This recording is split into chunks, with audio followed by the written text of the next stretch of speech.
So if you're anything like me, you've probably been very eagerly awaiting the official release date for Zelda Majora's Mask on NSO. As we've known, it's the February game, and in today's video, we have to go over the official announcement from Nintendo as we now have a release date.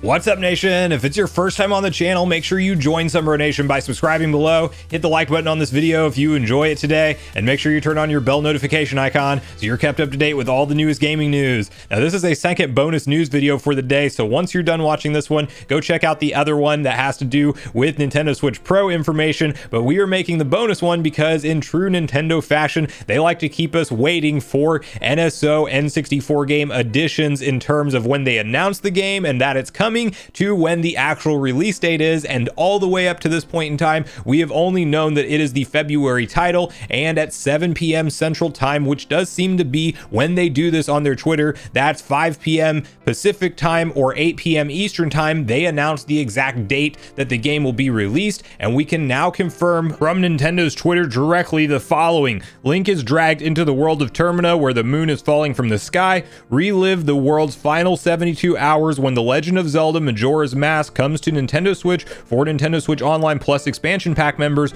on February 25th. Now, they also included a very hype trailer as it's roughly 2 minutes long, about only a minute 30 or so, highlighting gameplay. But of course, the nostalgia memories flooded through as I heard the Song of Healing towards the end of it. And it just, oh gosh, Majora's Mask is such a beautiful game. If you guys haven't experienced this yet, you absolutely have to. I definitely recommend following up an Ocarina of Time playthrough with a Majora's Mask playthrough, as clearly they are built, really in the same engine with a lot of the same character sprites and things, but it is taking place in an entirely different format and different layout. And while not everybody was the biggest fan of the time control mechanic, I do think that this was such an interesting, unique idea, and I personally love it. It also slows down and looks at what's going on in the world of the NPCs as opposed to just a grand adventure like what you played through with Ocarina of Time. Now, there's a couple big questions that kind of still remain to be seen that I will continue to keep you guys updated with as we get speedrunners and data miners and people who really break down the emulation tactics of this game on whether or not things like the fog is rendered in correctly. It was kind of hard to tell from this trailer as they didn't show the exact spot where Link is on the horse in the opening of the game with Skull Kid in the first initial meeting, as that would be a very clear indication on whether fog is rendered incorrectly or not. I will say there was one brief scene in the trailer that did appear to have fog rendered in, so that at least makes me hopeful for that, because in case if you guys aren't familiar, there was a lot of controversy and debate with how Ocarina of Time looked when it came out, specifically with things like lack of fog effects. And when you're in Kokori Forest, you can clearly see the Deku Tree from far away, which was never the case, and it kind of takes away from the original art style and atmosphere that game was trying to originally create, not to mention things like interesting textures in the water temple, which have since been somewhat updated and at least appear to look better than they originally did. Not quite necessarily up to the original standard of what the game was launched with, but definitely a step in the right direction. And then the big conversation to watch will be whether or not this game has noticeable longer input delay, as Ocarina of Time absolutely did. It was then claimed by numerous sources that it had been slightly improved, and I tend to agree with that sentiment,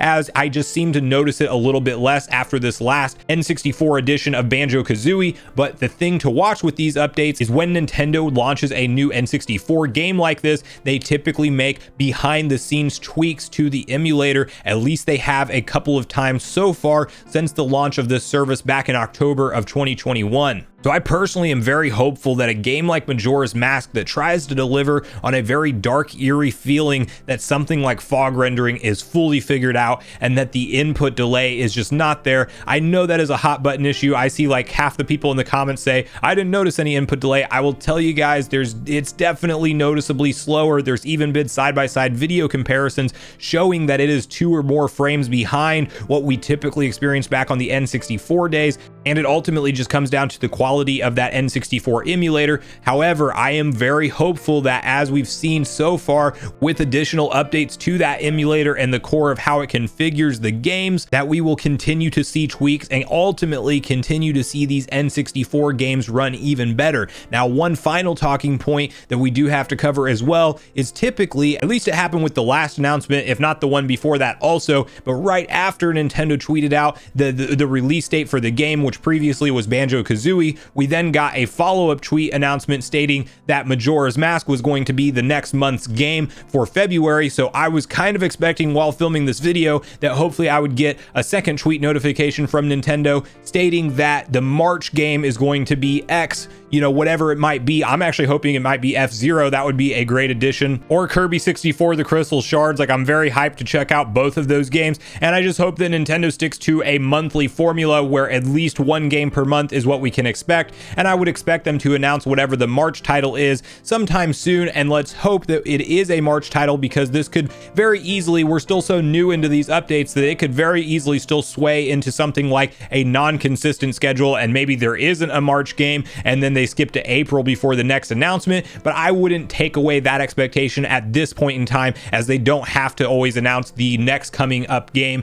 right after the announcement of the release date of the current month scheduled game. I just know that happened before, so I was kind of expecting it myself. But I want to hear from you guys in the comments down below what future N64 games you do hope we see added in, as we are quickly making our way, or somewhat quickly, it could be quicker, making our way through the list of officially confirmed N64 games, and we can now speculate on what are some of the unannounced ones that we may see added into the service. I'm looking at you, GoldenEye. Let's hope all those rumors and leaks are real and we get an official announcement soon, but it very well may be a new standalone release as well. So again, I want to hear from you guys at this point in the video. How do you feel about everything with NSO Plus expansion pack, especially now that we have this edition of Mario Kart DLC included as part of this bundle? And do you think things like a schedule of one new N64 game per month is worth it to you for that $50 annual asking price, or is there still more that you would change to the service and add to the service to truly make it worth it to you personally? So I look forward to hearing from you guys on all things Nintendo Switch Online Plus expansion pack in the comments down below, as I do look forward to getting a back and forth conversation started with you all around this topic.